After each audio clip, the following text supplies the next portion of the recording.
भारत के एक समृद्ध राज्य में राजा वीरसेन राज करते थे।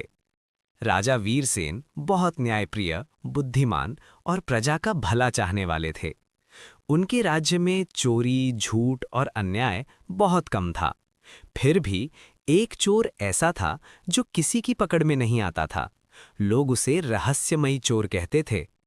ये चोर केवल अमीरों के घरों में चोरी करता और चोरी का आधा धन गरीबों में बांट देता। इसलिए गरीब उसे बुरा नहीं मानते थे, लेकिन कानून के अनुसार चोरी अपराध थी। चोर की गिरफ्तारी। एक रात चोर महल के खजाने में घुस गया, लेकिन इस बार किस्मत ने साथ नहीं दिया। राजा के खास सिपाहियों ने उसे पकड़ लिया। सुबह उसे दरबार में पेश किया गया। राजा ने चोर को देखा और बोले, तुम बहुत चतुर लगते हो। तुम्हारी आंखों में डर नहीं बल्कि आत्मविश्वास है। चोर ने कहा, महाराज, मैं अपराधी हूं पर मूर्ख नहीं।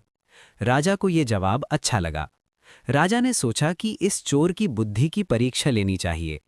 राजा की शर्त।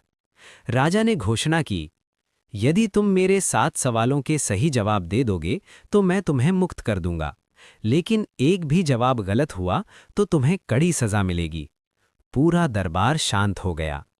चोर बोला, महाराज, मैं तैयार हूं। राजा के 7 सवाल। सवाल 1, दुनिया में सबसे तेज क्या है?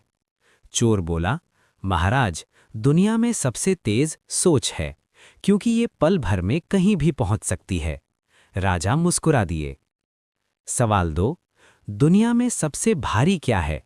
चोर ने उत्तर दिया, दुनिया में सबसे भारी कर्तव्य है, क्योंकि जिसे निभाना हो वही इसका भार समझता है। राजा ने सिर हिलाया।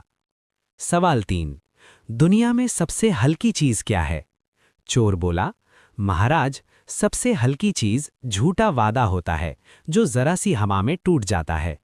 दरबार में लोग आपस में देखने लगे। सवाल 4, दुनिया में सबसे कीमती क्या है? चोर ने कहा, सबसे कीमती है समय, क्योंकि ये एक बार चला जाए तो वापस नहीं आता। राजा बहुत प्रभावित हुए। सवाल 5, ऐसी कौन सी चीज है जो सबके पास होती है फिर भी कोई देख नहीं सकता? चोर बोला, महाराज, वो है भविष्य। राजा ने ताली बजाई। सवाल 6, ऐसी कौन सी चीज है जो देने से बढ़ती है? चोर बोला, वो है ज्ञान और प्रेम। दरबार वाह वाह से गूंज उठा।